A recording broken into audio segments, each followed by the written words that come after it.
Dear students, let us start the discussion on today's newspaper, that is 14th June 2017. The first article, the best of times, the worst of times. It is about ongoing agrarian crisis. What are the solutions for the same? So you know one thing over here. Whenever the farmers face a drought, that leads to crop failure and they make losses. On the other side, when they make surplus, then also they make losses due to fall in prices. So every season is kind of a worse season for the farmers. How this systemic problem has to be addressed? As of now, you have this minimum support price system which is not working as expected. Now, the present agrarian crisis can be better understood as lack of security of income for the farmers and also price discovery. Yesterday we have seen that the markets need to be well integrated so that the farmer can determine the best prices for his goods and services. Now, one thing which is often stated is this: let us decrease the burden on agriculture. Now, here we also have to see what are the other opportunities to be created. So, if burden on agriculture has to be reduced, manufacturing sector has to be promoted, and it shall happen with a movement of people to urban areas. As they move to urban areas, are our urban areas are efficient enough to handle them is the first question. And second question is, we are talking about increasing production with income security. So in this case, it is not just the production increase or fixing the prices, it is also reducing the input costs, which is very important. Green revolution in India, it has provided us the food security, but environmentally it was very challenging. The farmers started using fertilizers like never before, and it has spoiled the health of soil, and also overexploitation of the waters have decreased the groundwater levels in India. So what we need at this moment, it is sustainable and ecologically sensitive agriculture.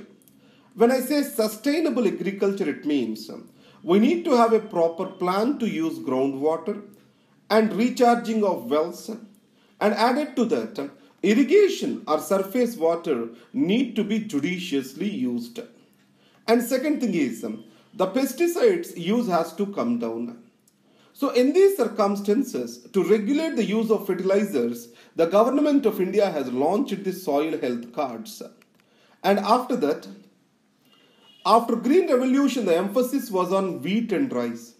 To an extent, minimum support price is also a reason, as both these enjoy the minimum support price. Now, these are water intensive. Why can't we diversify the crop towards millets, which can be grown in the dry regions? So, diversification of the crops is also very critical. And the law has to be made towards improvising the efficient use of the groundwater. What the Britishers did is, the person who holds the land, groundwater or water beneath the land also belongs to him. He can disproportionately express the water, so exploit the water. So in this case, a simple solution can be, a law has to be brought in that determines the groundwater also as a public, as a good that has to be equitably distributed across the people. It means there has to be some cost to that particular good for exploitation. So a model bill is pending and it can be enacted as soon as possible. And to raise the incomes, agro-processing industry has to be developed. So the perishable goods shall be well processed and stored for long so that the incomes can be raised. These are the various suggestions given by this article. Waiting for reconciliation in Myanmar. Now, Myanmar has many ethnicities, as more as 500. There is no reconciliation between these ethnicities, and ethnic violence is a common feature. So, to end this ethnic violence, a national reconciliation has to happen. Previously, whenever the federalism was spoken about, the military regime was very against to that. It has seen as a cuss word. But military today is flexible, and Aung San Suu Kyi, as foreign minister, she is willing to talk to various ethnic groups. So in this case, her father, he has started Panglong conference peace conference to engage with different ethnic groups, and she is taking forward this thing. So it is a tripartite talk now.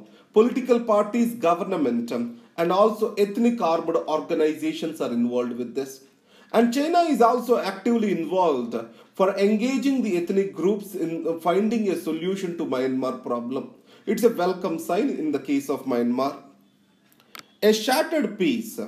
It is about Gorkha land. So a separate state demand for Gorkhas was there from very beginning. It is a border state in India. Understand carefully. So it is a region which falls in the border, which falls close to border, and initially Subhash Ghishing has took forward this movement. Finally, an autonomous territorial council is created, and now Gorkha Janamukti Morcha is taking forward any agitation in Gorkha land. Today there is a demand for shutdown. The reason is Bengal Chief Minister has made Bengali as compulsory. She also has clearly stated that that do not apply in the case of Darjeeling. So in spite of this, Gorkha land Janamukti Morcha wanted to take the shutdown forward. And all the parties on Gorkha land are supporting to the same. So more than to the language issue, politics are involved over here. Because recently in municipal elections, Mamata Banerjee's party Trinamool Congress has won in municipal elections in Darjeeling, which was not digestible to GJM, Gorkha land Janamukti Morcha, and it is taking it as an opportunity to raise the sentiments of the people. That's how we can see it as. The state has to firmly deal with it, and at the same time it also need to keep in mind this is one of the border areas for India. Let's go to Amarinder Singh, Punjab Chief Minister interview. The major problems of Punjab, it's a border state, and second is drug trafficking and the use of or cultivation of opium are very much high in this particular state. The state is also going through farm distress, so loan waiver demand is also very high. So these are the problems of Punjab, just for understanding. Now, if you go to the nation page, the 9th page, what ails the navigation Indian constellation? You know that Indian regional navigation satellite system, it is India's GPS.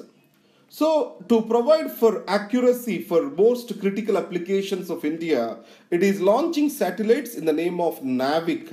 It is nothing but a GPS system.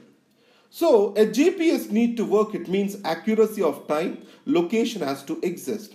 So to maintain the accuracy of time, there is a clock, Rubidium clock is used. So in IRNSS 1A, a satellite, this Rubidium clock has stopped functioning.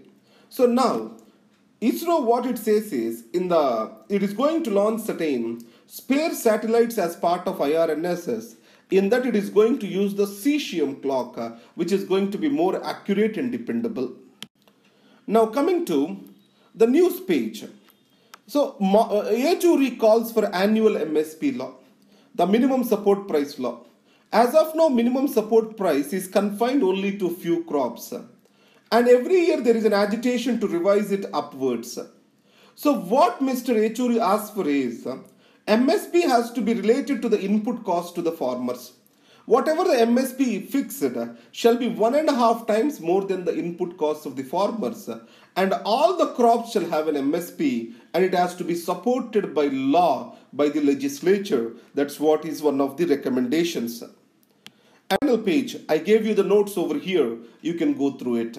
It is available to you at lax.in/civils prep. You can have these notes over there. Thank you very much and all the best.